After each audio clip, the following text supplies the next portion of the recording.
Então tá, boa tarde a todos, a todas. Então é um prazer para mim estar com dois grandes amigos, né, o Silvio e o Amal, nesse colóquio. Agradecer também o convite dos organizadores para realmente tratar de um assunto tão complexo e tão inédito, né, que é essa pandemia da Covid. Não há dúvida que nós vivemos tempos muito difíceis, né? A pandemia, ela tem duas características que são bastante inéditas, né? Que é a rapidez de contágio e essa amplitude geográfica da pandemia, né? São hoje 213 países, praticamente todos os países do mundo, todos os países das Nações Unidas, com registro de casos. No mundo inteiro já ultrapassamos 300 mil mortes, né? Então é algo assim realmente muito, eu diria até um pouco assustador em relação ao que pode vir pela frente, em relação às incertezas que ainda existem. Então, como eu mencionei, um caráter importante da pandemia é a sua rapidez de contágio, né? Essa é uma característica médica que, claro, nós não temos condições de avaliar, mas além dessa questão do contágio médico, o que nos interessa é o contágio econômico, como o Amal também já colocou, né? Como que se dá essa propagação dos efeitos em termos econômicos devido ao ambiente de incerteza, a todas as medidas de afastamento, de isolamento social que acontecem em função da pandemia. Então, nesse sentido, o meu objetivo é bem simples, no sentido de avaliar alguns impactos, né, dessa pandemia na economia global, menos no Brasil, e alguns aspectos sobre a economia catarinense. Então, se nós compararmos a Covid-19 com as outras epidemias que houve recentemente, nos últimos anos, essas duas dimensões realmente tornam essa pandemia distinta, que é a questão da rapidez, e embora ela tenha talvez uma letalidade menor do que outras, ela tem um componente de contágio muito rápido, e, além disso, ela está presente em caráter global. Então, essa é uma característica bastante importante. Bem, o Amal também mencionou rapidamente, e eu queria só aprofundar um pouquinho isso, que acho que é uma questão econômica relevante, identificar que a pandemia, de fato, ela é um choque adverso, um choque negativo, tanto de oferta quanto de demanda, né? Como a gente tem alunos de graduação também juntos, vamos pensar um pouco juntos, assim, né? Como assim um choque de demanda, um choque adverso de demanda? É um choque adverso de demanda por conta do ambiente de incertezas que gera, pelo adiamento de compras que as pessoas fazem. Então, nesse sentido, esse adiamento de compra, esse ambiente de incerteza reduz as vendas dos setores econômicos, e com isso reduz o emprego, reduz a renda e, por consequência, reduz a demanda. Então, há uma redução drástica, importante da demanda. Mas, por outro lado, também é um choque, e são os dois lados ruins, né? Em geral, em economia tem um trade-off, né? Um positivo e negativo. Aqui a gente tem dois negativos. O choque adverso de oferta vem por conta das próprias medidas de isolamento social, né, de restrição de trabalho, de restrição de rotas de comércio, fechamento de fronteiras, o próprio home office, né, em alguns setores talvez o home office não signifique redução de produtividade, mas em muitos outros sim é uma redução de produtividade. Então há também uma retração de oferta. Então, tanto a demanda quanto a oferta se retraem, levando ao nível de atividade econômica muito menor do que antes da pandemia, né? É claro que a retração de oferta retração de demanda, tende a ser um pouquinho mais acentuada, de modo até que a gente tende a experimentar uma situação de inflação muito baixa ou até mesmo, eventualmente, redução de preços, como por conta, por exemplo, aí, de um choque de oferta que tem aspectos positivos também, que é a questão da redução do preço do petróleo, né? Mas com certeza é um ambiente de baixa inflação. Outro aspecto que ajuda a gente a entender essa questão do contágio econômico, né, ou da propagação econômica dos efeitos adversos, é também que o Amal mencionou, a questão das cadeias globais de valor, quer dizer, a grande integração comercial que existe entre os países, e especialmente países que se engajam, ou empresas que se engajam nessa integração vertical, por cadeias industriais, em geral, globais de valor, essa dependência faz com que essa irradiação, essa propagação seja ampliada, seja magnificada. A gente tem que entender que se uma fábrica da Hyundai na China que produz um insumo não fornece para a matriz na Coreia, não há outras empresas no mundo que podem fornecer, não rapidamente, esse mesmo insumo. Então, isso faz com que haja uma falta de uma descontinuidade no processo de produção. Então, esse é um aspecto importante para entender como que essas cadeias globais de valor ampliam também o efeito de propagação. Uma outra questão que o Amal também tocou, eu vou só aprofundar um pouquinho mais, é a questão do tamanho e da duração da crise, né? Os economistas gostam muito de usar algumas artes, digamos assim, para explicar esse fenômeno de recessão e depressão, e como a Amal mencionou, a questão das letras, né? Então, uma crise em formato de V, ela é interessante pensar assim, porque são aquelas crises rápidas. Ela pode ser uma crise profunda, né? Mas ela é uma crise rápida e que retorna ao nível da atividade econômica anterior à crise. Uma crise em formato de U, que talvez seja uma das que melhor explica a pandemia, ela, pelo menos para muitos países, ela é mais lenta, mais gradual, ela se arrasta mais no vale, né? Mas gradualmente retorna ao nível de atividade econômica anterior, assim que passam os efeitos, tem a vacina ou algum medicamento que realmente cure a doença.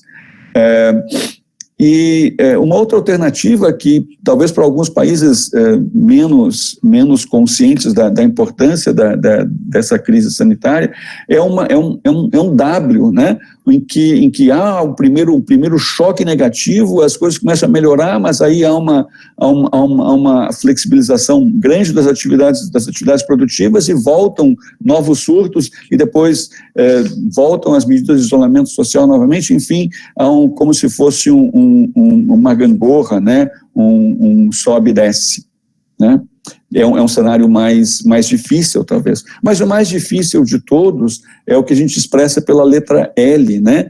Que é uma queda rápida, que é uma queda grande, uma queda rápida e uma recuperação sem horizonte de retorno, né? Sem retorno, talvez, ou com um retorno muito, muito gradual. Aí é um choque mais estrutural, que se a gente pensar talvez em setores de atividade, a gente vai pensar assim, que um bem industrial, por exemplo, pensem comigo assim, uma aquisição de automóvel, digamos, eu ia trocar de carro agora em maio. Se eu não posso trocar em maio, eu postergo, eu adio essa minha compra para julho, né? E cheguem lá em julho, eu vou comprar o carro e o Amal que ia comprar um carro também vai comprar um carro. Então, na verdade, julho, se passou todo o efeito da pandemia, tem um boom, né? E aí compensa o vale. Mas para outros setores, isso claramente não é assim, né? Eu e o Silvio, digamos, a gente vai comer uma pizza toda semana juntos, né? Então, ora, esses 2 meses assim, que a gente está meio e que quase o tempo todo em casa, a gente não sai para comer pizza. E aí, quando as coisas melhorarem em agosto, não significa que a gente vai comer pizza 2 vezes por semana, não vai. Então, o setor de serviços, ele é fortemente afetado negativamente, né? E ele não é recuperável, porque as compras de serviços não são adiáveis. Então, o setor de serviço é um setor que tende a sofrer mais, que tende, por exemplo, a ser mais alvo de algumas políticas fiscais específicas, por exemplo, o setor de aviação, né, bastante conhecido. No próximo slide, Tatiane, por favor,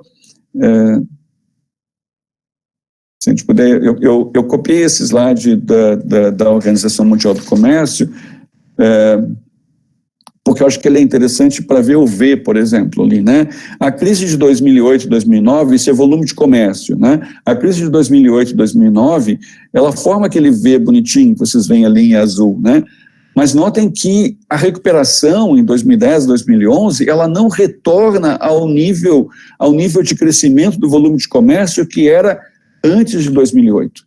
Né, o Amal comentou um pouco isso, é a questão de que esse período que vem de 2000 até 2007 é um período de grande sucesso, ainda de grande sucesso do multilateralismo, que vem desde os anos 90, um grande crescimento do comércio, enfim, né, um pouco de alguns blocos regionais também, mas enfim, é um crescimento muito rápido do comércio.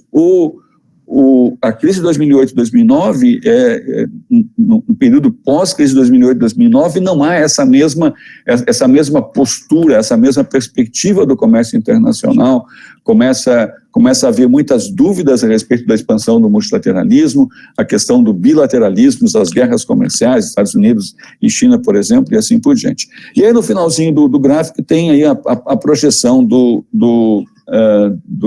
Organização Mundial do Comércio, em termos de uma projeção otimista e outra mais pessimista em termos do V, né? O V em verde é aquele que mostra que depois de passados os efeitos, né, econômicos da pandemia, se retorna à tendência anterior, né?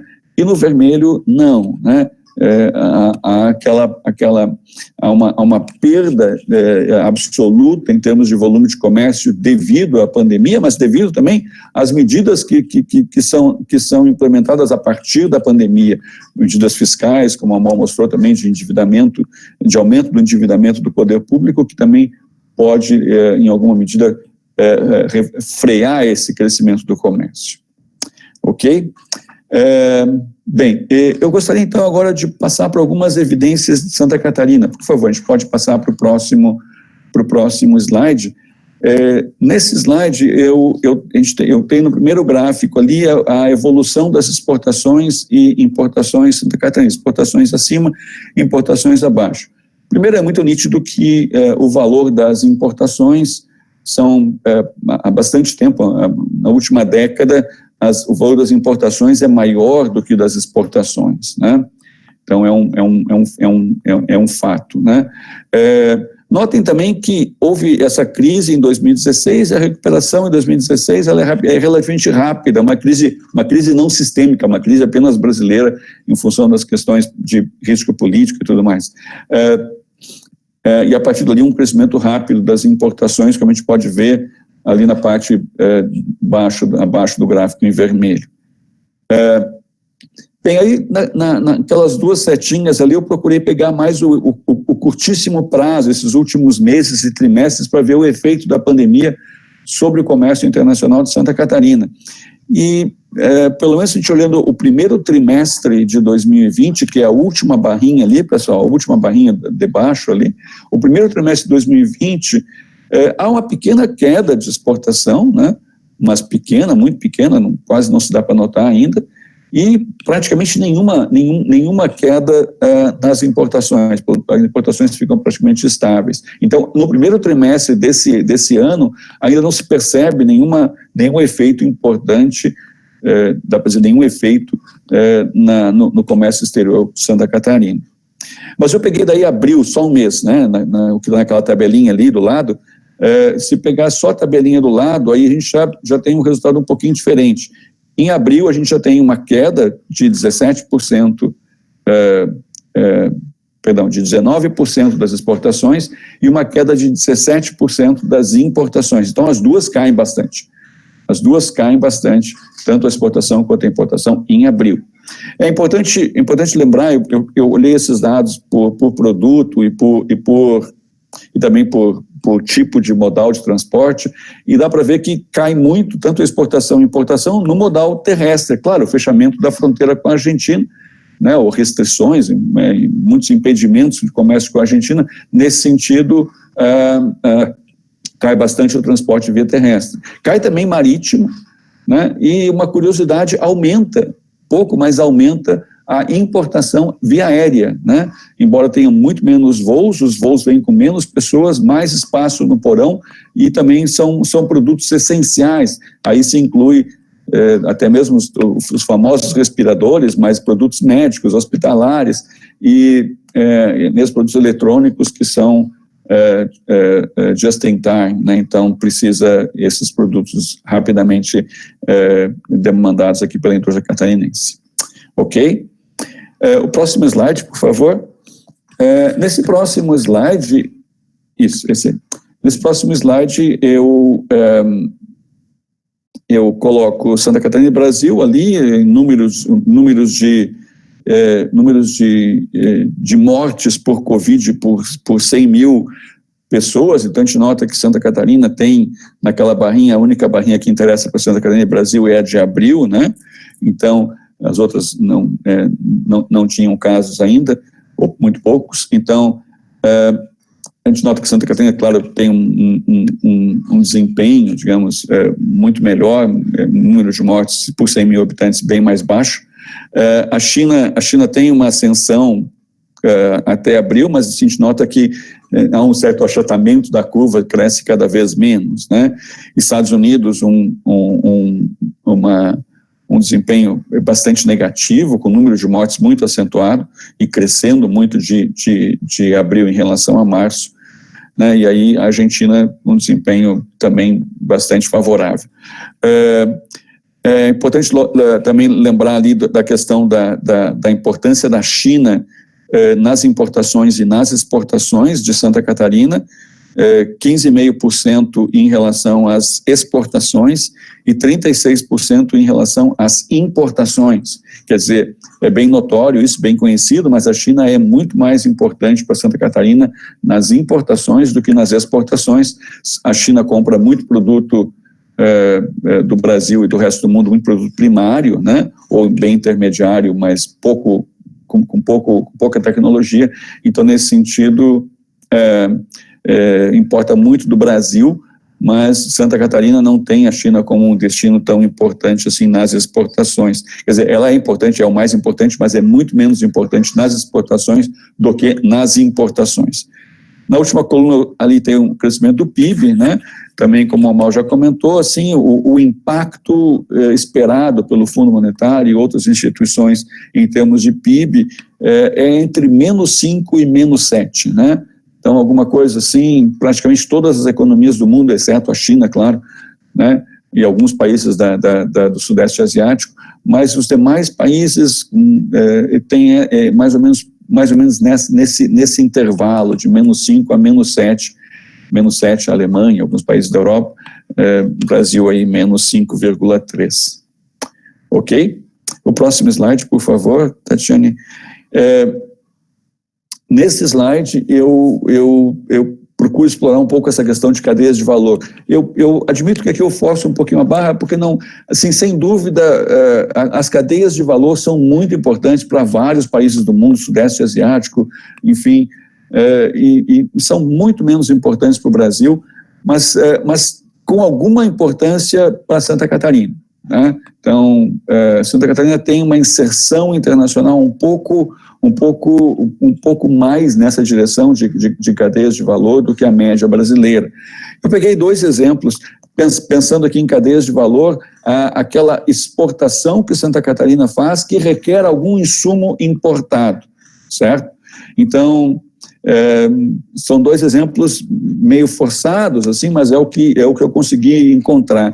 A soja, que tem um crescimento espantoso de 18% ao ano, de 2010 a 2019, numa tendência exponencial, né? E a soja requer como todo mundo sabe, requer adubos. O Brasil não é autossuficiente nem um pouco na produção de fertilizantes, então a gente importa muito adubo e forma essa cadeia, digamos assim, importar adubo, transforma em soja e exporta soja.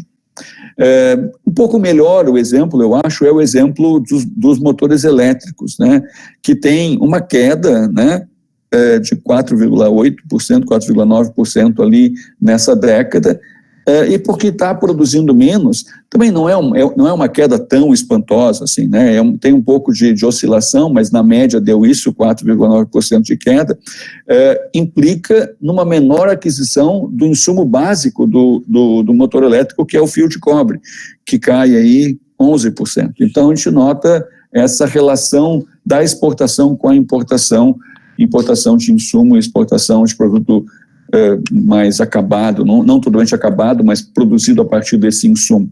É claro que existem outras cadeias de valor, né, mas muitas delas têm, na verdade, são cadeias de valor em Santa Catarina, mas que têm como objetivo o mercado doméstico, né? Por exemplo, me ocorre a questão dos polímeros, né, que é o insumo plástico que vai se transformar em tubos e conexões, mas tubos e conexões quase tudo é vendido no mercado doméstico. Então não é uma cadeia de valor que é orientada à exportação, né? Então é um pouco diferente, né, nesse caso. Ok?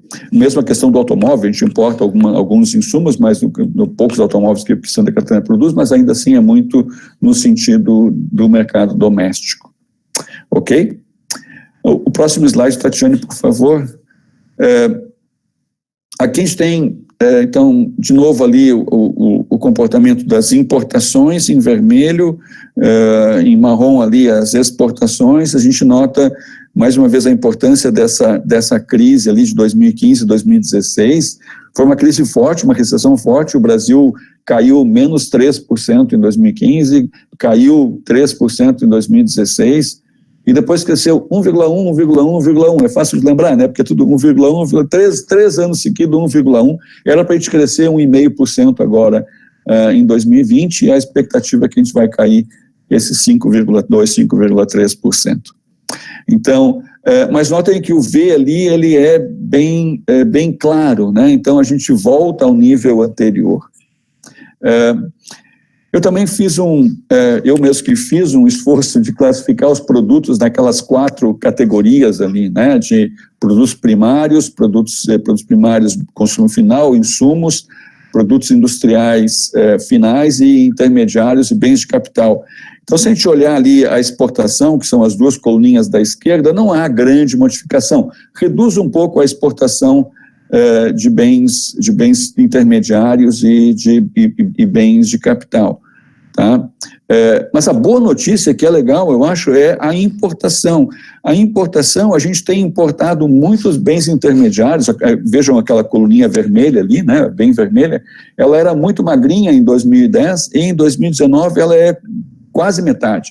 Então isso significa que são muitos bens intermediários que vão para a indústria para ser transformado, e bens de capital, máquinas e equipamentos. Então isso é uma boa notícia. Santa Catarina tem importado muito desse tipo de bem, que significa ou transformação industrial local ou aumento da capacidade produtiva quando é máquinas e equipamentos. Ok? Eu acho que esse é o meu último slide, né, Tatiane? Né? Tá. Então, levando isso para uma tentativa de conclusão, então, né? Primeiro, assim, eu realmente penso que a pandemia tem sido uma grande oportunidade para a globalização de solidariedade, de ações humanitárias, né? Isso não tem acontecido, talvez, tanto, né? Até porque muitos governos estão muito preocupados com os seus próprios problemas, né? Mas eu penso que essa tem sido uma oportunidade, sim, né? Então, eu acho que essa é uma primeira questão que eu queria colocar. Em termos de como sair da crise, também eu vou dizer algo que todo mundo tem dito, mas é absolutamente verdadeiro, né? a primeira medida tem que ser um apoio irrestrito aos vulneráveis. Não há, especialmente num país como o Brasil, não há como negar isso, não há como negar isso. Então, esse é o primeiro compromisso, né? Sem dúvida, o pessoal que trabalha no setor informal, né, precisa de muito apoio, né, nesse momento em que não pode desempenhar essas funções. Ok. Mas o que mais? As questões fiscais, se a gente olhar para o Estado e para o município, todos nós sabemos, tem muita limitação em ação fiscal, né? E ação monetária zero, né? Então, nesse sentido, é muito restrito. Acho que os governos estaduais e municipais têm feito muitas vezes o que pode, prorrogação de CMS, prorrogação de ISS, enfim, algumas linhas de crédito específicas para pequena e média empresa e assim por diante. Mas eu penso que a grande alavanca para a recuperação, ela é uma política monetária e passa por um aumento do volume de crédito, né? Então, esse volume de crédito, na minha opinião, poderia estar muito direcionado a uma questão que, com certeza, o Silvio deve comentar mais para frente, com muito mais propriedade do que eu, que é a questão do avanço tecnológico. Quer dizer, a indústria brasileira é ainda atrasada na sua média. Claro que tem vários exemplos de sucesso, mas a política industrial tem sido muito instável, né, muito irregular. Então, nesse sentido, se poderia aproveitar esse momento em que é um momento de exceção e se vir com uma política de crédito com grandes volumes, com taxas de juros zero, ou até mesmo taxas de juros negativas, porque o empresário, especialmente o micro e pequeno empresário, se tu oferecer dinheiro para ele e dizer que tu tem que pagar tudo de volta, isso é difícil. Então, para pequenos aportes, pode devolver 90% a taxa de juros negativa, para inovação tecnológica, né, para aumento de produtividade. Então, penso que essa poderia ser um mecanismo de colocar o trem de volta no trilho, se é que a gente já teve em um trilho que merecesse voltar a ele, né, de crescimento econômico, né. Então, e além disso, a gente tem um outro fator que tem ajudado, que pode ajudar, que é essa enorme desvalorização do real. Né? Isso, se por um lado nos empobrece, né, do ponto de vista do nosso poder de compra em relação a viagens para o exterior e compra de bens importados, é uma grande oportunidade de exportação.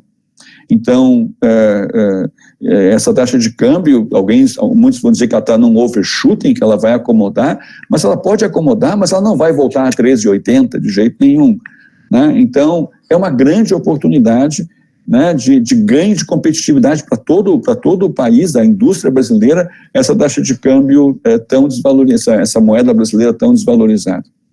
Então, eu penso que associado a uma política de crédito e a desvalorização do real, que não é algo que é uma política, mas é algo que aconteceu pelo próprio mercado, né, se pode desenhar uma política de crescimento econômico de curto prazo, né, e se voltar a crescer rapidamente, e aí crescendo um pouco mais rapidamente, se pode pensar, sem dúvida, em mecanismos de distribuição, mecanismos de política social, né, conjuntamente, claro, de modo articulado. Tá bom? Obrigado. Ok, obrigado, professor Fernando. Muito obrigado pela exposição.